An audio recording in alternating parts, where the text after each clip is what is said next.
Indonesia AirAsia Flight 8501, with 156 people on board, is cruising peacefully over the Java Sea when, without warning, the aircraft abruptly rolls to the left.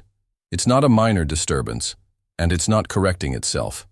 The aircraft seems to have taken on a mind of its own, climbing sharply, higher and higher, as the pilots desperately try to regain control. Then, just as suddenly, it begins to descend. Fast. The plane plunges toward the waters below. The crew appears, powerless to stop it. This is a story marked by human error, insufficient training, and crucial miscommunication. This is the tragic story of Indonesia AirAsia Flight 8501. Music 3 days earlier. On Christmas Day, December 25, 2014, a commercial flight was preparing to depart from Surabaya, Indonesia, bound for Kuala Lumpur, the capital of Malaysia. The aircraft was an Airbus A320, just 6 years old, with around 23,000 flight hours logged. During pushback, after both engines had been started, an unexpected warning appeared on the ECAM, the aircraft's electronic centralized aircraft monitoring system. The captain brought the plane back to the gate and informed maintenance of the issue. An engineer boarded the aircraft to help diagnose the fault. Referring to the troubleshooting manual, he reset the circuit breakers for both flight augmentation, computers, FAC1 and FAC2, and ran a built-in test. This appeared to fix the issue. The flight augmentation computers on Airbus aircraft help manage inputs to the rudder, rudder trim, and yaw damper, essential components for flight stability. The captain and engineer had a conversation. The captain asked whether he could perform the same reset if the problem reoccurred. The engineer said yes, as long as the ECAM prompted it. Once again, the aircraft was cleared for departure. However, during pushback, just after starting engine 2, the same warning returned on the ECAM. The pilots followed the prescribed ECAM procedures, but the issue persisted. The engineer, who had conducted the earlier reset, noticed that the plane hadn't moved and took the interphone to speak directly with the cockpit crew. The captain asked if resetting the FAC circuit breakers again would help. The engineer gave the go-ahead. The co-pilot performed the reset, but the fault remained. At that point, the engineer recommended returning the aircraft to the gate, deplaning the passengers, and waiting in the terminal, as the fix could take a while. The engineer referred once more to the troubleshooting manual, which suggested replacing the second flight augmentation computer. However, Surabaya's maintenance facility didn't have a spare. So, the engineer retrieved a working FAC2 unit from another aircraft undergoing maintenance and installed it.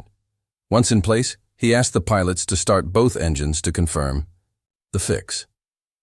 After engine startup, the warning didn't return. The captain was satisfied, and the flight to Kuala Lumpur and back proceeded without incident. But the root of the issue hadn't been addressed. The real fault wasn't with FAC2 at all. It was in the Rudder Travel Limiter Unit, RTLU. Specifically, tiny solder cracks on the circuit boards of the unit were compromising electrical continuity. These cracks were caused by thermal cycling, a result of repeatedly powering the system on and off, as well as transitioning between ground and flight modes. This intermittent electrical disruption was the actual source of the RTLU failures. Despite the engineer's efforts and replacement of the FAC2, the deeper issue remained, silently setting the stage for disaster. Music background information. On December 28, 156 passengers boarded Indonesia AirAsia Flight 8501 at Juanda International Airport in Surabaya. The same Airbus A320, now with a replaced FAC2, was being flown again. The same captain was in command, but this time, a different first officer was in the cockpit. The captain was 53-year-old Irianto, an experienced Indonesian pilot who had spent a decade in the Indonesian Air Force flying F-5 and F-16 fighter jets. After retiring from military service, he transitioned to commercial aviation and had accumulated over 20,000 flight hours. His co-pilot for all this flight was 46-year-old Remy Emmanuel Plessel, who had over 2,000 hours of flying experience. For this journey, the first officer was the pilot flying, while the captain acted as pilot monitoring. Before departure, the crew reviewed weather, forecasts and their flight path. Flight 8501 was headed from Surabaya to Singapore's Changi Airport, a trip over the Java Sea typically lasting about 5 hours. They noted areas of storm activity and towering cumulonimbus clouds, some with tops reaching between 24,000 and 44,000 feet. Westerly winds were blowing at 15-20 knots, and temperatures at cruising altitude ranged from 56 to 62 degrees Celsius. Music Flight 8501 was cleared for departure. After pushback and taxiing, it lined up for takeoff. At 5:35 a.m. local time, the aircraft lifted off, climbing toward its assigned cruising altitude. Just 14 minutes into the flight, the plane had reached 32,000 feet, flight level 320, beginning the long stretch across the Java Sea.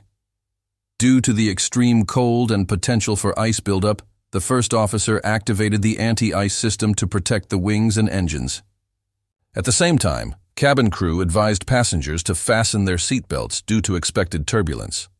But around the 30-minute mark, while flying at 32,000 feet, the master caution light suddenly lit up, accompanied by an ECAM message. The captain recognized it. He'd seen the same warning just days earlier. However, this time it didn't occur on the ground.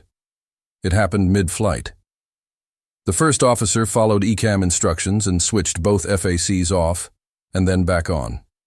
The rudder, travel limiter units resumed normal operation.